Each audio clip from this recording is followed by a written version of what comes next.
Italian Wine Podcast. Chin Chin with Italian wine people.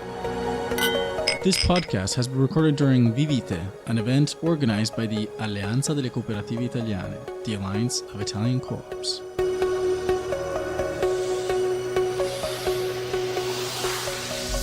Hello, this is the Italian Wine Podcast. My name is Monty Waldin. Today's guest is Andrea Di Fabio. Andrea is the Commercial and Marketing Director for Cantina Tollo. Cantina Tollo is a cooperative, a very well-renowned cooperative, I should add, in the Abruzzo region on Italy's Adriatic coast. So I'm already going to get a job as the marketing. I'm your competition as your marketing, marketing guy. Why is your cooperative so well regarded? Just get straight into it, because it is.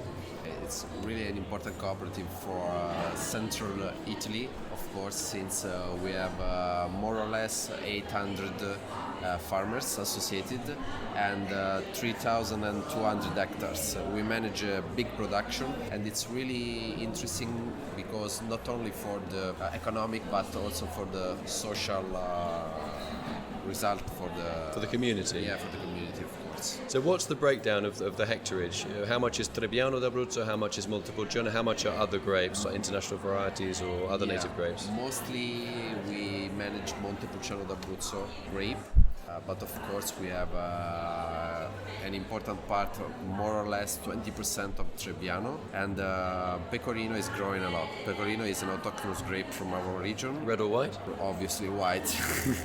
I know, it's obvious for me. But it's really interesting since it's a trendy wine. It's growing a lot. In the past 3-4 years, it gained a lot of position compared to Trebbiano. Pecorino is really authentic from Abruzzo. You can find Trebbiano in different regions from Italy, so there's a big competition, and Trebbiano d'Abruzzo is not so going well as well compared to Pecorino. What are the typical flavors of a white wine made from the Pecorino grape? Pecorino is in mouth is really strong, full-bodied, and it's spicy. In our position, our location, we are 5 kilometers from the sea and 25 from the mountain. It's really influenced by the sea, so it has a lot of sapidity in the mouth. In the nose, it's not so fruity, but it's really direct, and spicy is the best characterization for the smell. Do you think some consumers are moving away from the very aromatic wines, particularly say Sauvignon Blanc? If you look at Prosecco, obviously it's a sparkling wine, but a very popular wine, and it has no aroma. Is that why Pecorino is becoming more popular? You know, I think that every time has its trend. What I think that is really important now for wine is the authenticity. So people, especially millennials people, is searching for something really authentic, and Pecorino is really authentic. It's really linked to the terroir. So what about the other grape that you mentioned with the very difficult name to pronounce, the white wine grape? We have Cococciola. Cococciola is a white grape. It's not so well known. It's really interesting since it's like a green grape, really linked to grassy flavors. Yeah, grassy flavors, and very good acidity and sapidity as well. So good with food. Yes, perfect for different pairings. What about you have another one called Passerina? That's another white wine, right? Yeah, Passerina. Passerina is. So you're gonna forget that one, won't you? I'm taking your job, man. I'm getting it. Because at the beginning you spoke to me about the Cococciola, so you influenced me too much. Passerina is it's in our company. It's really important since. Our group, Cantina Tollo group, manages very new DOP in Abruzzo. That's called Tullum DOP. Tullum is the Latin name from Tollo. We have the, monopoly for this DOP. It's a niche DOP. The first year was the 2008, and we started with 2 white wines. The first one was Pecorino, obviously, and second one was Passerina. Passerina, we rediscovered completely Passerina, since Passerina was used for blends. It's quite massive production, since it has a yield of 30 tons per hectare usually. That's huge. But in our DOP, we reduced a lot the yield. The yield is now 9 tons per hectare. and we use it in pureness 100%. So it's really nice, it's really interesting since it has a very good balance between fruity smell. So what are those fruit smells? What are the typical flavors? Mostly tropical smell, tropical fruits. What, Kiwi, but Pineapple. papaya, and in the mouth it has a very good acidity and sapidity. Is that sapidity from the grape, or is it also due to the presence of the Mostly Adriatic Sea, which is from very the close? Adriatic Sea, but from the soil as well, since it's a very calcareous soil, and we have also some petrol in deepness. Okay, so you say It's that like minerality, you know. Okay. Did you get petrol notes in the wine when it ages? Yes, you can appreciate in our white wine, especially for Passerina and Pecorino, but it's grows with the aging of the wine. So the Passerina is the Riesling of the Abruzzo, we could say. More or less, you can say so. Okay, that's great. Well, we love Riesling and we love Passerina as well. Now, as a cooperative, you've been one of the leaders in organic wine growing in Italy. Yes, we started 30 years ago. Our farmers, a part of our farmers, they were 40, 50 people. They started with this organic vision of the life, not only for the vineyards, but of the life. And till 10 years ago, there was no success for organic wine, you know. We had at the beginning a small part bottled. We sold a lot as bulk. The last 10 years there was a good growth. And now growing with 100% per year and more or less, it's the trendy growth for us. Now we gained a very important turnover value. Why was Abruzzo a magnet for the pioneering organic producers in Italy? What was it? Did people move there to reinvent their lives and to live a greener lifestyle, or was it local people that converted to organics? The location is really important since yes, people lives in green life, but what is important that we have 5 national parks. Our nature is really helping us in the development of the organic agriculture. And you know, marketing is important as well since now... And quality. And quality, of course. So just for those of listeners that don't know, right at the start of this interview you mentioned that we've got the Adriatic Sea on one side and then the mountain or the mountains. How far away from the coast? What is the main mountain called? The main mountain is the Gran Sasso. Which means the big stone. Yes, and 40 minutes by car from the seaside. And in kilometers? I love it how Italians always everything is like by car, isn't it? It's not like kilometers or miles. Yeah, more or less is 30 miles. So that's not a huge distance. Not a huge distance. Let's consider. Usually past when I was going to the seaside during at the beginning of May or the half of June, I headed back the mountains with the snow, and it was really nice.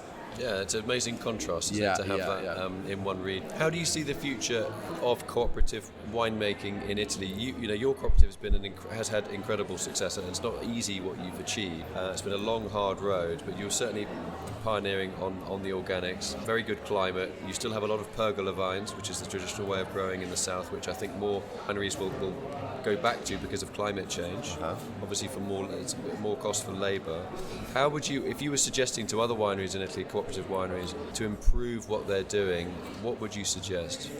I think that it's really important that farmers, first of all, they have to understand their mission.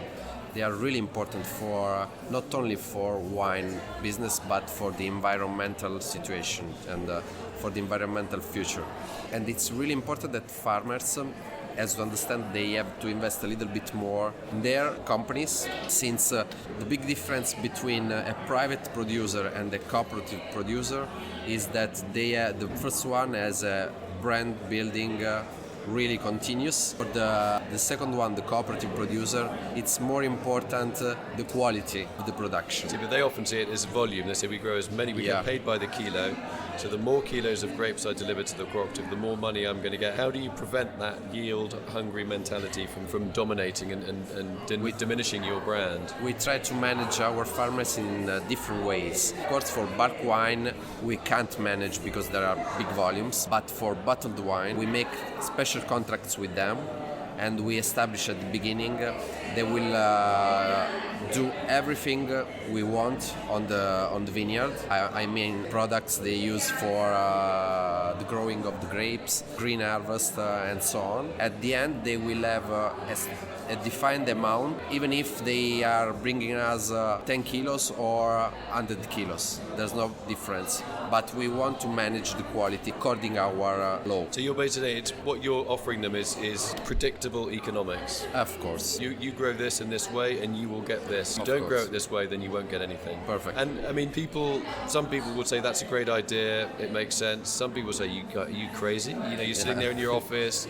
I'm out there, it's boiling hot, I'm pruning, and you're telling me to cut my yield? How do you get around that? It was not so easy. You need time, but if you have result in the bottle, they will believe you. Don't worry. But do they believe you? I mean, if you go to Grape Recipe, they taste some different wines. Well, listen, but you have to pay them a little right. bit more.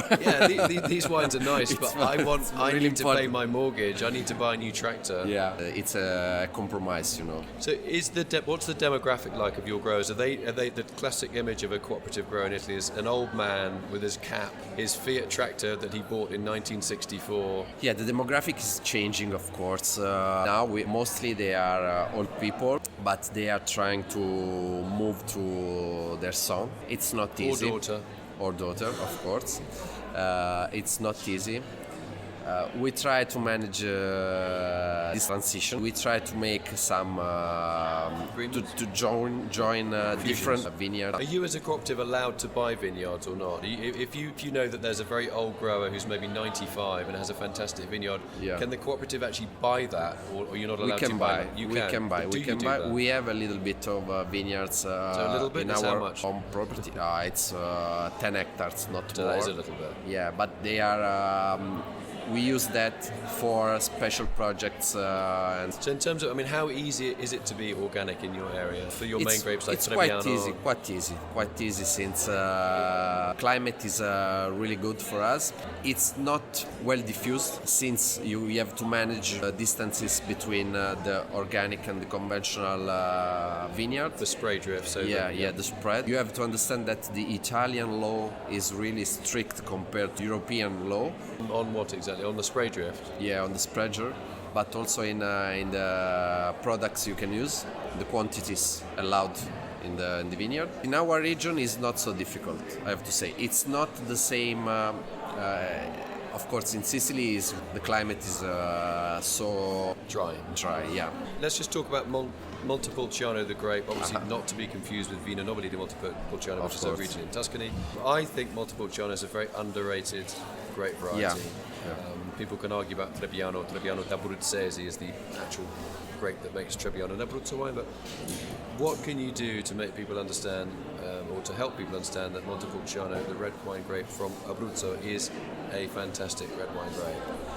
Montepulciano d'Abruzzo has really good quality since it has a tannin really aggressive, really structured, full-bodied. I don't have to say it, but let's consider that in the past it was used a lot for blending with different important wines, and I don't want to mention that.